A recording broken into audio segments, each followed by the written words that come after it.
Assalamualaikum warahmatullahi wabarakatuh. Eh, Kami dari kelompok 2 akan mempresentasikan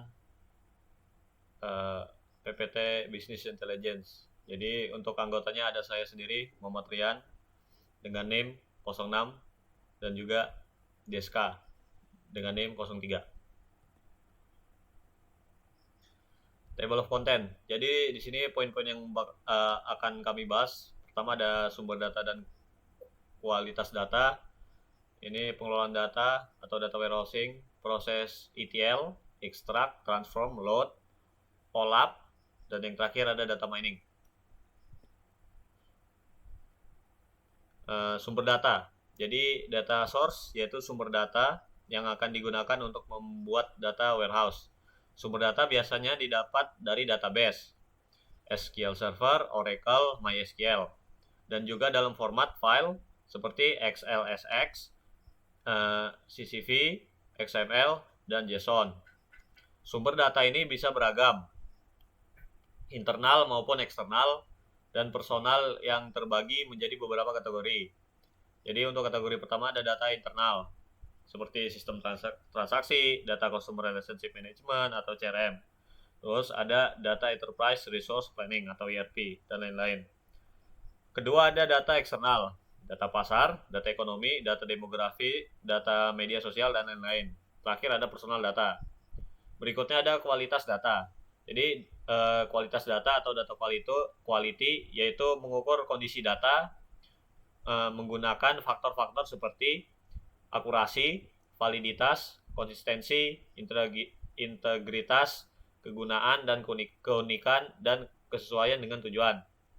Nah, jika terjadi masalah data seperti data duplikat, missing value, outlier, atau tidak ditangani dengan benar, maka akan meningkatkan resiko hasil bisnis yang negatif. Berikutnya ada pengelolaan data atau data warehousing. Jadi data warehousing adalah kumpulan data dari berbagai sumber yang ditempatkan menjadi satu dalam tempat penyimpanan berukuran besar, lalu diproses menjadi bentuk penyimpanan multidimensional dan didesain untuk querying dan reporting. Jadi karakteristik data warehousing antara lain, pertama ada subject oriented.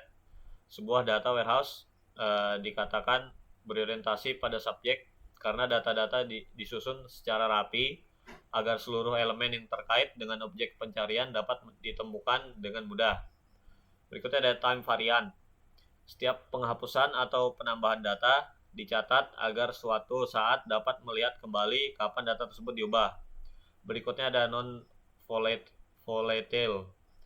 Data yang telah disimpan tidak dapat berubah. Sekali committed, data tidak pernah ditimpa atau dihapus.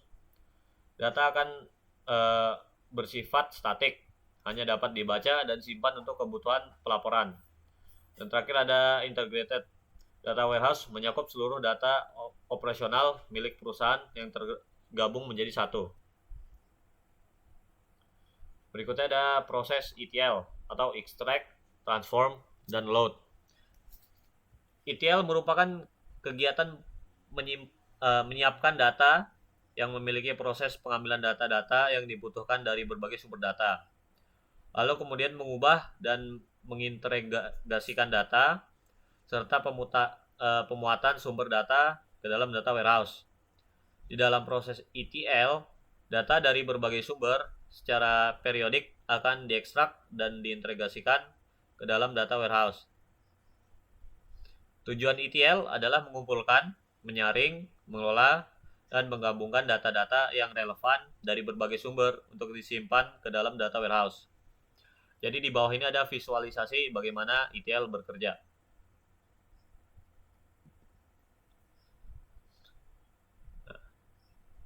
Jadi ini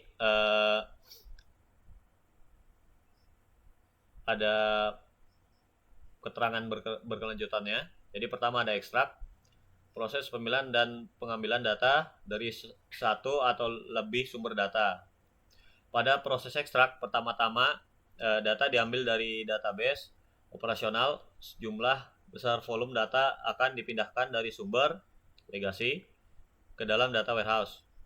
Informasi yang masuk ke dalam data warehouse dapat datang dari internal legacy system maupun eksternal organisasi.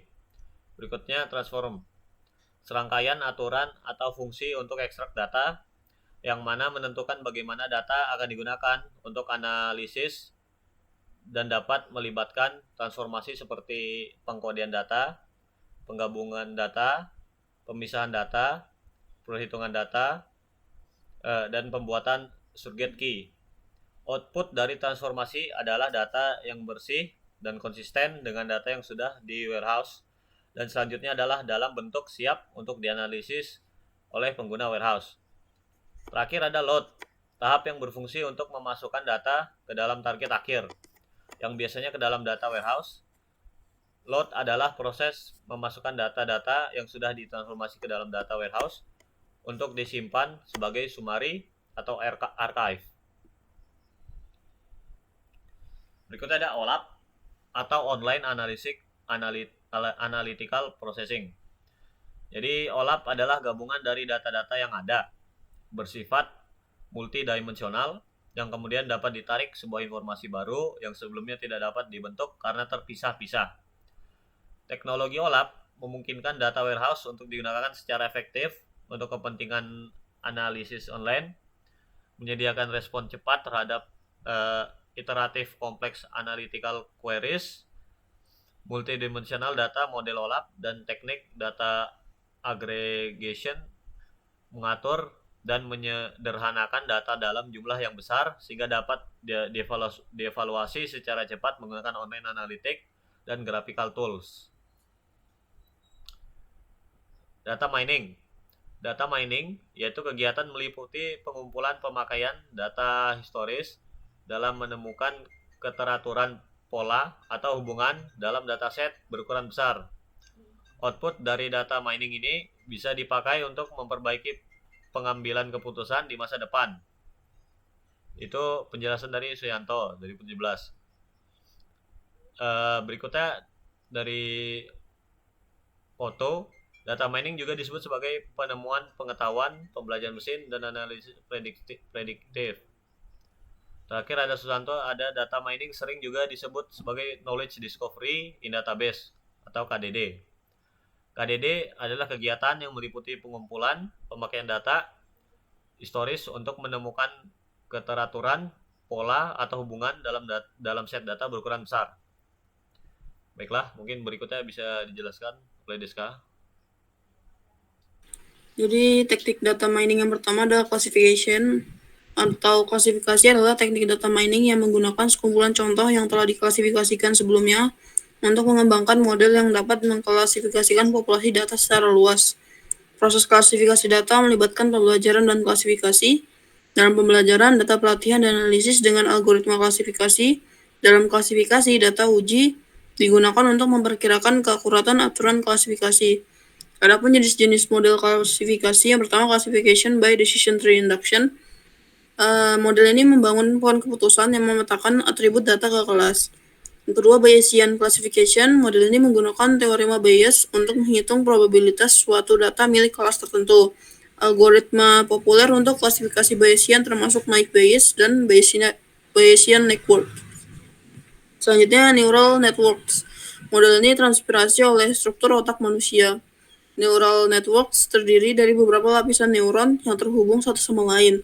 Model ini dapat belajar pola yang kompleks dan non-linear dalam data. Selanjutnya, support vector machine atau SVM. Model ini memetakan data ke ruang dimensi tinggi dan mencari hyperloop line yang memisahkan kelas-kelas data dengan margin terbesar. SVM efektif untuk menangani data dengan dimensi tinggi dan non-linear. Dan yang terakhir, classification based on association. Model ini menggunakan aturan asosiasi untuk menemukan hubungan antara atribut data. Aturan-aturan ini kemudian digunakan untuk mengklasifikasikan data baru. Next. Selanjutnya ada clustering, yang dapat dikatakan sebagai identifikasi kelas-kelas objek yang serupa. Dengan menggunakan teknik clustering, kita dapat mengidentifikasi lebih lanjut daerah yang padat dan jarang dalam ruang objek dan dapat menemukan pola distribusi keseluruhan dan korelasi antara atribut data. Biasanya teknik ini dipakai untuk memberikan pengguna akhir sebuah gambaran level atas dari apa yang telah terjadi di dalam basis data. Pengelompokan terkadang digunakan untuk segmentasi. Jenis-jenis metode clustering yang pertama ada partitioning methods. Metode ini membagi data menjadi beberapa partisi atau cluster berdasarkan kesamaan antar data. Yang kedua, hierarchical agglomerative atau divisive method. Metode ini membangun hierarki cluster dengan menggabungkan atau aglomeratif atau membagi divisif cluster secara bertahap. Yang ketiga, density based method. Metode ini mengelompokkan data berdasarkan kepadatan data di ruang data. Selanjutnya, grid based method. Metode ini membagi ruang data menjadi grid dan mengelompokkan data berdasarkan grid yang sama. Dan yang terakhir ada model based method. Metode ini menggunakan model statistik untuk mengelompokkan data. Next. Selanjutnya ada prediction. Teknik regresi dapat diadaptasi untuk prediksi. Analisis regresi dapat digunakan untuk memodelkan hubungan antar satu atau lebih variabel independen dan variabel dependen.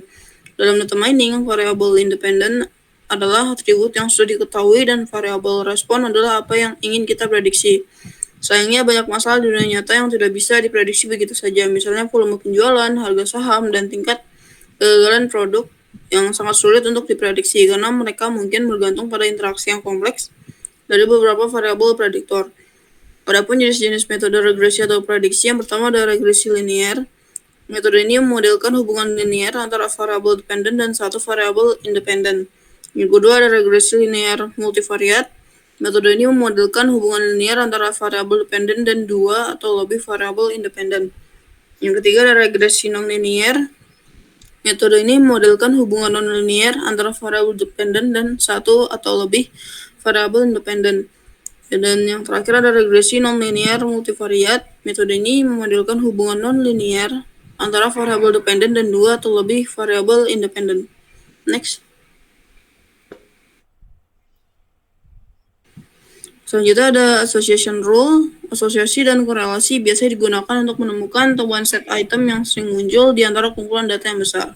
Jenis temuan ini membantu bisnis untuk membuat keputusan tertentu seperti desain katalog, pemasaran silang, dan analisis perilaku belanja pelanggan.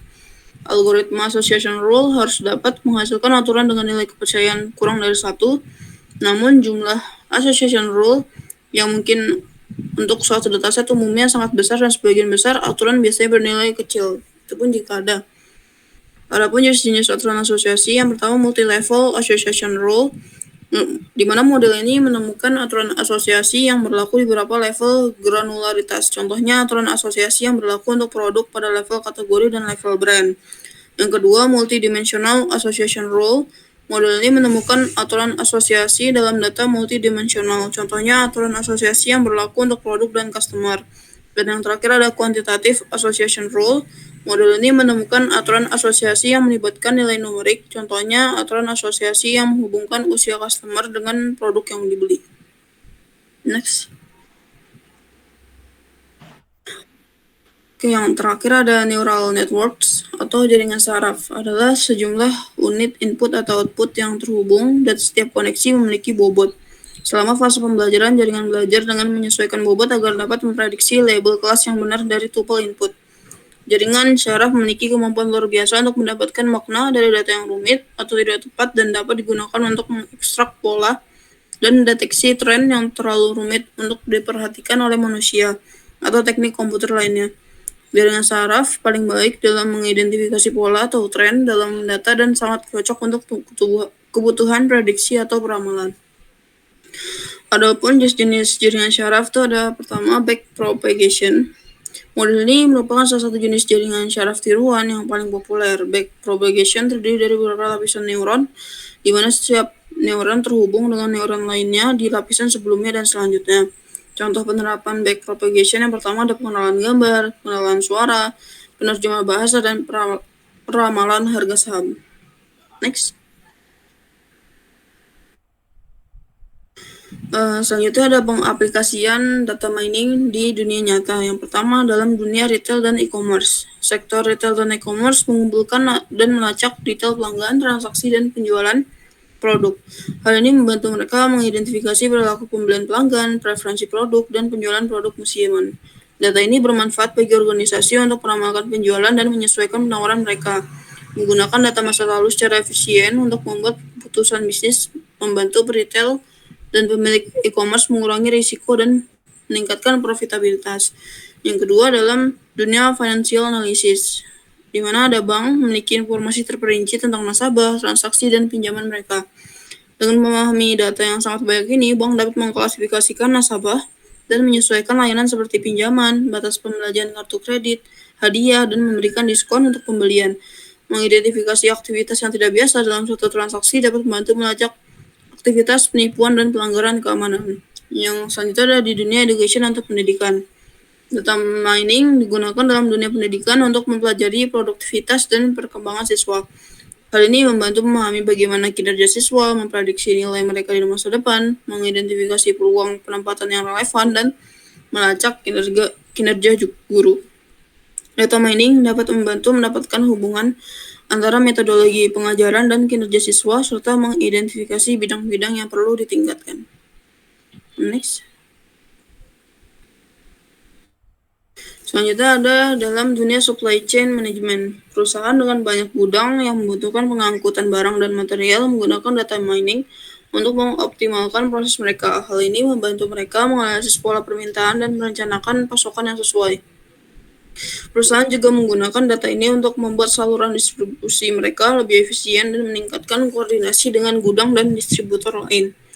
Selanjutnya di dalam dunia healthcare, data mining membantu meningkatkan kualitas sistem perawatan kesehatan. Analisis prediktif membantu merekomendasikan obat-obatan dan mengevaluasi kemajuan pengobatan. Demikian pula, mengidentifikasi pola yang tidak biasa dalam klaim medis, pembelian obat, atau resep yang tidak koheren, membantu melacak praktik penipuan.